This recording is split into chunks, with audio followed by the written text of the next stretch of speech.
안녕하세요. 저는 40대 평범한 여성입니다. 제 사연을 들려드리기에 앞서 저를 간략하게 소개를 하려 하는데 저를 어떻게 소개할까 싶어서 한참을 망설이다 겨우 저 한 줄을 적어봤어요. 어쩌다 저를 소개하는 것조차 어렵고 버거운 삶을 살고 있는 건지 모르겠습니다. 사실 저는 결혼에 대한 생각 자체가 없었습니다. 별로 생각도 없었고 원하지도 않았지만 지금 남편과 연애를 하면서 마음이 점점 바뀌었죠. 뭔가 이 사람이다 싶어서 확 마음을 바꿔먹고 바로 결혼을 해버린 그런 케이스였습니다. 남편은 저랑 같은 동네에서 알고 지내던 오빠이기도 했고, 한 살 차이라서 굉장히 친하고 편하게 지내던 그런 사이였어요. 동네에서도 늘 친오빠 같이 지내던 그런 사이였죠. 그러다 보니 제가 늘 남편을 믿고 잘 따르기도 했고, 그런 남편도 저를 친동생처럼 보호해주고 챙겨주고 저희는 그렇게 지냈습니다. 어려서야 그렇게 지냈었는데 성인이 되고 사회에 나와서 만났을 때는 서로 이성적인 감정을 느끼게 되었어요. 뭔가 어엿한 성인이 된 남편의 모습이 멋지게 보였고 남편 역시 제 모습에 반했다고 했습니다. 서로 이성의 감정을 느끼게 되면서 결국 연애를 하게 되었어요. 저희는 이후에도 꽤 긴 시간 동안 문제없이 연애를 했습니다. 무려 6년의 시간 동안 말이죠. 6년간 연애를 한 후에서야 남편은 결혼하자고 제게 말을 했지만 저는 결혼에 대한 생각이 딱히 없었기에 남편에게 솔직한 속내를 털어놨었습니다. 이전에도 말했지만 솔직히 난 결혼에 대한 생각이 없어. 사실 당신을 보면 결혼을 해서 행복하게 살고 싶다는 생각이 들 때가 있기도 한데 결혼이란 자체가 무섭고 두렵거든. 시댁 어른들을 챙길 자신도 없고 살림이나 육아 이런 것도 자신이 없고 그냥 뭔가 모든 게 두렵고 무서워. 가장 무서운 건 사랑으로 결혼했는데 결국 그 사랑이 식어가고 변해가는 그 과정들도 무섭고 그냥 난 아직인 것 같아. 괜찮아. 그럴 수 있고 이해해. 솔직히 나라고 해서 뭐 자신이 있는 것도 아니고 결혼이 뭔지도 몰라. 나도 결혼이 처음이고 무섭고 두려운 건 사실이야. 그치만 난 너와 함께라면 충분히 이 모든 상황들을 해결할 수 있다는 용기가 생겼고 그래서 말하는 거야. 앞으로도 그래. 무슨 상황이든 둘이서 함께 하나씩 헤쳐나가면 문제될 건 없다고 생각해. 나도 너도 힘든 순간들이야 있겠지만 서로 잘 헤쳐나가보자. 남편은 용기가 없고 결혼에 대한 두려움이 있는 제게 이렇게 큰 용기를 심어줬습니다. 저 말을 듣는 순간 뭔가 결혼이란 것을 할 수 있겠다는 큰 힘이 생겼고 저는 바로 결혼을 결심하게 되었어요. 솔직히 6년이란 긴 시간을 만나면서 남편과 별다른 문제가 정말 없었습니다. 그런 부분에 있어서 이 사람을 신뢰했던 부분들도 분명 있었기에 전 그토록 자신이 없던 결혼이지만 남편을 믿고 결혼을 선택하게 되었습니다. 그렇지만 저희 부부의 결혼 생활은 순탄하지 않았고 그 이유는 바로 시댁 식구들 때문이었어요. 남편에게는 저보다 한 살 아래인 여동생이 있었습니다. 그런데 철딱서니가 없어도 어찌나 없는지 연구 대상이었어요. 시누이는 저희가 결혼하기 전에 앞서서 속도 위반으로 결혼을 했었죠. 그치만 이때 땡전 한 푼도 없이 덜컥 애부터 가져서 결혼을 한 거였고 결국 시댁에서 금전적인 지원을 해줬다고 합니다. 이후 현재 신우는 아이를 키우고 있기에 남편이 혼자 돈을 벌고 있는 상황이지만 보리가 그렇게 좋지가 않다고 해요. 보리가 여유롭다고 해도 결국 외벌이라 아껴야 할 판국에 여유도 없는 외벌이인데 신우는 사치스러운 생활을 했습니다. 원래도 명품을 좋아라 했고 쇼핑을 즐겨 했던 신우였어요. 그런데 결혼하고 육아에 전념하면서 스트레스가 많이 쌓였던 거죠. 그렇다 보니 풀 수 있는 건 쇼핑뿐이라는 핑계로 남편 신용카드를 이용해서 쓰지도 못하고 입지도 못할 거면서 방구석에서 그렇게 명품을 사고 쇼핑을 했습니다. 심지어는 씀씀이도 큰 편이라서 뭐 하나를 사더라도 통 크게 사는 편이었어요. 또 명품관을 제 집 드나들듯 다녔고 거의 사치 부리는 건 제가 아는 사람들 중 최고 수준이었습니다. 본인 남편의 카드로 그렇게 긁고 다니다가 한도가 막히거나 하면 시무카드로도 긁으면서 육아 스트레스를 풀었어요. 한 번은 시무랑 같이 있는데 계속 띠링띠링 하면서 문자가 울렸고 신우가 또 뭘 샀구나 라면서 혼잣말을 하는 걸 들어서 뭐냐고 물어보니 명품백을 샀다는 겁니다. 그래서 제가 물어봤죠. 아가씨 집에서 얘만 키우는데 하루가 멀다고 명품 가방을 살 이유가 있어요? 그런 말 말아라. 애미 네가 몰라서 하는 소리지? 동이 걔가 애 낳고 육아 스트레스 받아서 그런 거야. 네가 애가 없으니까 알 길이 있겠냐마는 어디 가서 그렇게 입방정 함부로 떨지 말어. 욕먹는다. 어머님, 육아 스트레스를 받는다고 해도 분수껏 살아야죠. 아가씨 지금 제가 아는 것만 해도 명품백을 한 달에 몇 개를 사던데요. 말릴 건 말리세요. 어머님도 여유 없으셔서 저희한테 돈도 빌려달라고 하셨잖아요. 그래서 하는 소리예요. 정작 카드값 갚으실 돈 없으셔서 허덕이시면서 아가씨는 저렇게 사치 부리는 게 말이나 됩니까? 지가 오죽 답답하면 저러겠니. 냅둬라 그냥. 말해봤자 시모는 말이 통하지 않았습니다. 오로지 본인 딸내미가 스트레스 받아서 그런 거니 냅두라는 거죠. 솔직히 저도 상관하고 싶지 않았어요. 그치만 신우가 저렇게 사치를 부리면서 시모가 돈이 쪼달리고 결국 저희에게 자꾸만 손을 벌리니까 그게 싫어서 참견을 안 할래야 안 할 수 없는 상황이었습니다. 솔직히 까놓고 말해서 어린 나이도 아니고 30대의 나이에 애를 키우는 엄마가 어떻게 아직도 본인 친정엄마 카드로 먹고 살고 거기다가 사치품까지 친정엄마 카드로 그렇게 쓰는 건지 이해가 되지 않았어요. 막말로 시모가 여유가 있으시면 이해라도 됩니다. 그치만 시모도 여유가 없고 그걸 뻔히 알면서 저러니까 이해할 수 없었죠. 본인이 만약 이렇게 저렇게 살아보려고 발버둥을 쳐봤지만 생활이 너무 어렵고 방법이 없어서 도움을 받는 거라면요. 누가 뭐라고 하겠어요? 그치만 그런 것도 아니었고 그냥 신우가 너무 한심해서 대꾸하고 싶지도 않았습니다. 그래서 거리를 두고 지냈어요. 친하게 지내고 싶지도 않았기에 최소한의 접촉과 대화만 했고 불필요한 접촉과 대화는 일절하지 않았습니다. 약간 말투나 행동 자체도 사람을 약올리며 열받게 하는 그런 뉘앙스를 풍기기 때문에 너무 열받았거든요. 그래서 길게 말하면 제가 늘 화가 났기에 늘 짧고 굵게 얘기하려고 했습니다. 신우의 말투는 이런 느낌이에요. 에? 새언니, 이거 뭐야? 어디 거예요? 이 가방? 아, 그냥 시장에서 산 거예요? 아니, 새언니는 돈도 잘 벌면서 대체 왜 이런 시장 바닥에서 산 것 같은 가방을 들고 다니지? 언니는 돈 벌어서 어디다 써요? 다 알아서 써요. 새언니, 아끼다 똥 되는 거 모르나 봐요? 아니, 그렇게 짠손이로 살면 너무 힘들겠어. 세상에 이쁜 명품이 얼마나 많은데, 그리고 오늘 죽을지 내일 죽을지도 모르는데 맨날 왜 그렇게 궁상맞게 산대? 난 진짜 언니처럼은 못 살아. 그리고 남자들도 언니처럼 돈 아끼는 여자는 궁상 딴다고 싫어하니까 이혼당하기 싫음 좀 팍팍 써요. 반대로 사치 부리는 된장녀도 싫어하니 아가씨도 조심해요. 뭐라고요? 된장녀요? 미친 거 아니야? 네. 충고를 해줘도 못 알아듣는 거 봐. 완전 꽉 막힌 꼰대야 뭐야. 그리고 새언니도 네일아트 이런 것 좀 하고 헤어도 좀 해요. 여자가 솔직히 예쁘게 꾸미고 좀 그래야지 맨날 무슨 쌩얼로 그렇게 밋밋하게 다니면 물 오빠가 언니를 여자로 느끼긴 하겠어요? 어디 그래서 잠자리는 하고 애는 생기겠어요? 진짜로 나 같으면 하기 싫을 듯. 아가씨 더 할 말 있어요? 아참 오빠한테 고맙다고도 전해줘요. 이번에 오빠가 2천만 원 준 덕분에 급한 불 잘 껐다고 전해줄래요? 언니가 직접. 언니가 그렇게 아껴봤자 어차피 의미도 없으니 언니가 그냥 쓰고 사세요. 그게 무슨 소리예요? 2천만 원을 왜 줘요? 이번 달에 쇼핑 좀 오버했더니 카드값 완전 난리나서 오빠한테 달라 했죠. 근데 달라는 김에 아예 여윳돈도 좀 달라니까 주던데요. 신우는 꼭 이렇게 사람을 슬슬 약올리듯 말을 했습니다. 안 그래도 대화하는 내내 짜증이 나 있었는데 마지막 2천만 원의 뚜껑이 확 열렸어요. 이때가 시댁에 있는 상황이라서 큰 소리를 낼 수 없었기에 우선은 꾹 참고 집에 가서 남편에게 물어보려고 참았습니다.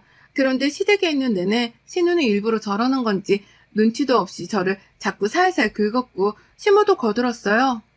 엄마, 나 궁금한 거 있는데 혹시 엄마는 내가 새언니처럼 막 찌질하고 궁상맞게 그렇게 살면 좋겠어? 엄마는 그런 거 정말 딱 싫어. 돈도 쓸 줄 아는 사람이 벌 줄도 아는 거야. 죽을 때 싸들고 갈 것도 아니고 내내 그렇게 치고 있는 게 답이 아니라고.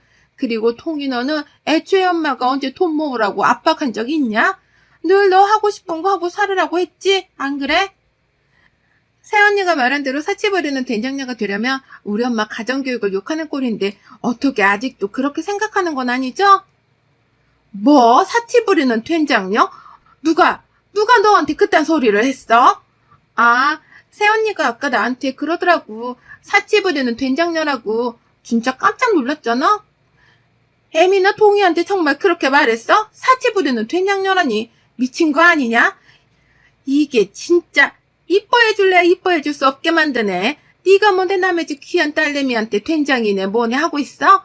내 새끼 내가 돈 쓰라고 카드 쥐어주는 건데 네가 뭔데 난리야 어? 그래 너 지금 보니까 내가 니들한테 카드값 갚으려고 돈 좀 빌렸다고 이랬나 본데 더럽고 치사하게 하루빨리 갚을 테니까 딱 기다려라. 아주 콩팥을 떼서라도 갚을 테니까. 어머님, 앞뒤 상황을 쏙 빼고 아가씨 말만 듣고 지금 너무 일방적으로 저한테 뭐라고 하시는 거 아닌가요? 아무 말도 안 했는데 제가 혼자 저렇게 말을 했겠어요? 저야말로 서운하네요. 신우는 진짜 여우 중에서도 상여우였고 덕분에 시모에게 면전에 대고 욕을 아주 먹었습니다. 너무 열받았어요. 제가 저 때 진짜 어이도 없고 열도 받았지만 무엇보다 신우랑 두 번 다시 긴 말을 섞나보자 이를 악물었습니다. 그리고 집에 돌아와서 시댁에서 어떻게 겨우 먹었던 과일 그 몇 조각을 다 토해버렸어요. 그리고 남편과 대화를 했습니다. 당신 나한테 숨기는 거 있지? 말할 기회를 줄 테니까 그냥 자초지종을 나한테 설명을 해줘. 내가 당신한테 숨기는 게 어딨냐? 돈 얘기고 숨기는 거 있잖아. 말해줘. 없다고. 기회를 줘도 못 받아먹니 당신은? 아가씨한테 2천만 원 왜 해줬어? 우리는 뭐 얼마나 여유가 있다고 당신 와이프는 명품백이라고는 고작 한두 개뿐인데 당신 동생 미쳐서 매일같이 사치부리나 지는 카드빚을 왜 갚아주고 거기에 여윳돈까지 쥐어줘? 미쳤니 정말? 아니 너무 힘들다고 하길래 보내준 거야. 그 돈도 돈인데 지 남편이 버는 돈이 너무 적다고 생활이 어렵다고 죽는 소리 하길래 그랬지. 남편이 외벌이에 애까지 키우는 상황인데 그렇게 죽는 소리 할 정도로 힘들면 본인이 사치품을 그만 사고 정신 차려야지. 동생이 그걸 못하고 정신 못 차리면 오빠인 당신은 돈을 쥐어줄 게 아니라 정신 차리게 도와줘야지. 순서가 그게 맞지 않나? 그리고 우리 이제 부부인데 이런 일은 나랑 미리 상의를 하고 같이 결정했어야지. 그래 정말 미안해. 앞으로는 독단적으로 결정하고 행동하지 않을게. 생각이 짧았어. 특히 아가씨한테는 더 이상 돈 해주지 마. 죽는 소리를 하든 죽는다 하든 절대로 해주지 마. 결국 다 사치품이잖아. 남편에게는 신신당부를 했습니다. 두 번 다시 돈을 보내주지 말라고 말이죠. 그래도 불안했지만 우선은 그렇게 해뒀어요. 조금 대화하다 화가 났던 건 남편이 본인이 모은 돈에서 준 건데 어떠냐는 식으로 초반에 말을 해서 화가 났습니다. 이후에도 이게 반복이 될까 싶어서 진짜 초장에 잡자는 마인드로 정말 세게 나갔고 세게 말을 했어요. 행복할 줄 알았던 결혼 생활은 정말 숨쉬기도 벅찰 정도로 힘들었습니다. 웃음이 많았던 저는 점점 웃음이 사라졌고 웃는 게 뭔지 기억이 가물가물해질 정도였어요. 그러다 어느 날 신우에게 전화가 왔고 다짜고짜 제가 집인지를 물어보더니 저희 집으로 오고 있다는 겁니다. 갑자기 왜 오냐 물어보니까 본인이 급한 일이 생겨서 애를 데리고 오고 있으니 애를 봐달라는 거죠. 그런데 이날이 주말이었고 제가 약속이 있어서 나가려고 준비를 하던 중이었어요. 그래서 제가 이렇게 갑자기 그러면 어쩌냐고 저도 약속이 있어서 나가려고 준비 중이라고 했더니 아 그럼 낮잠 잘 시간이니까 재우고 나가던가요. 대신 문제 생기면 제 책임이라는 겁니다. 그러더니만 정말 황당하게도 막무가내로 밀고 들어왔고 아이를 툭 맡기고는 도망가듯 나갔어요. 너무 열받았지만 결국 저는 이 아이를 놓고 나갈 수가 없었기에 약속을 급히 취소하고 얘를 봤습니다. 미리 양해를 구한 것도 아니고 심지어 약속이 있다는데도 무시하고 얘를 놓고 도망가듯 나가는 저 모습은 이해 불가였어요. 어떻게 저렇게 개념이 없을까 싶었습니다. 근데 갑자기 초인종이 울렸고 신우였어요. 뭐지 싶었는데 본인이 너무 급하게 도망 나가다 가방을 놓고 간 겁니다. 때는 이때다 싶어서 신우를 잡고 현관문을 제 등에 쥐고 서서 말했어요. 아가씨, 지금 이게 무슨 태도예요? 다짜고짜 애를 데려와서 봐달라고 하질 않나? 약속이 있다는데도 무시하고 애를 놓고 가질 않나? 뭐 하는 거예요? 이게 지금 무슨 매너지? 아, 급해서 그래요. 봐줄 사람이 없어서 그래요. 그건 아가씨 사정이고 내가 왜 그런 사정까지 이해해줘야 하죠? 당장 데려가요. 심지어 저는 얘 분유를 어떻게 먹이는지도 기저귀 어떻게 갈아주는지도 아무것도 모르는데 이런 저한테 얘를 그냥 맡기고 가면 어떡해요? 아 진짜 그냥 좀 봐달라니까 말 존나 많네. 뭐라고? 줬나? 막 가자는 거니 너 지금? 신우에게 당장 얘를 데리고 나가려고 했으나 결국 존나라는 말까지 사용해가며 화를 막 냈습니다. 누가 보면 제가 잘못한 줄 알 정도로 말이죠. 결국 그렇게 신우를 겨우 쫓아냈고 전 이미 약속이 취소되었기에 집 청소나 하면서 쉬고 있었습니다. 그때 시모에게 전화가 왔길래 대충 예상을 했죠.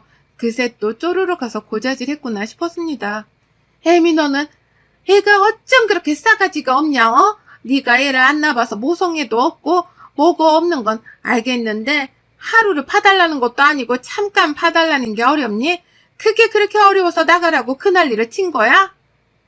어머님, 제가 사전에 말도 없이 이미 저희 집에 오고 있었고 저는 약속이 있어서 나가려고 준비 중이라고 말을 했는데도 다 무시하고 막무가내로 와서는 아이만 놓고 도망가도 나간 건 아가씨예요. 이게 A인가요?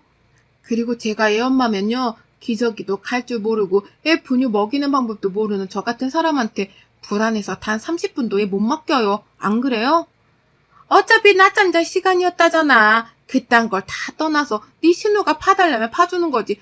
뭘 그렇게 싸가지 없이 굴었냐 이 말이지 나는. 싸가지 없이 군 건 제가 아니라 아가씨죠. 존나라는 말을 쓰면서 선을 넘질 않나? 안 그래요? 어머님, 저를 잡들이 하시려거든 그럴듯한 이유로 하세요.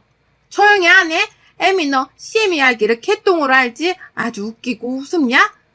너 당분간 주말에 네 신우 바쁜 일 있으니까 그때마다 애 좀 봐달라고 하면 봐줘. 알겠어?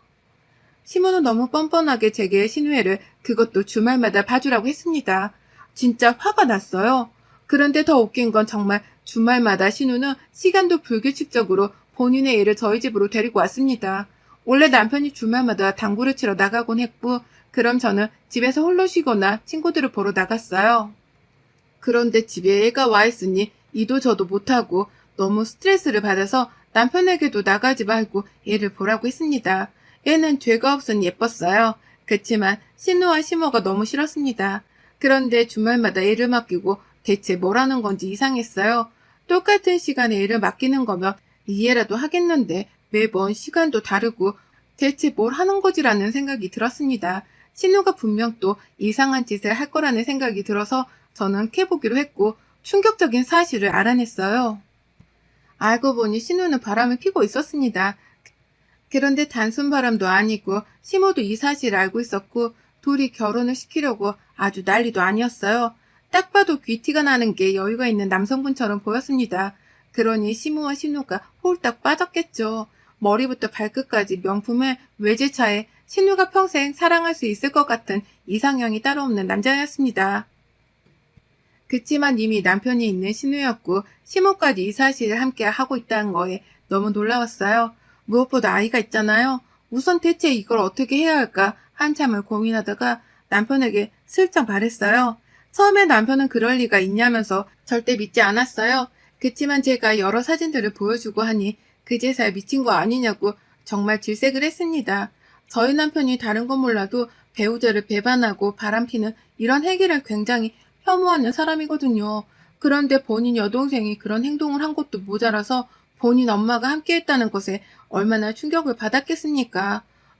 너무 충격이 컸던 건지 남편은 아무 말도 하지 않고 있다가 주말에 앞으로 절대 애 못 봐준다고 하자며 먼저 전화로 통보를 했고 신우는 아주 난리를 쳤고 이어 시모에게까지 전화가 왔습니다. 그치만 남편은 꿋꿋하게 주말에도 일이 있어서 못 봐준다고 선을 딱 그어버렸죠.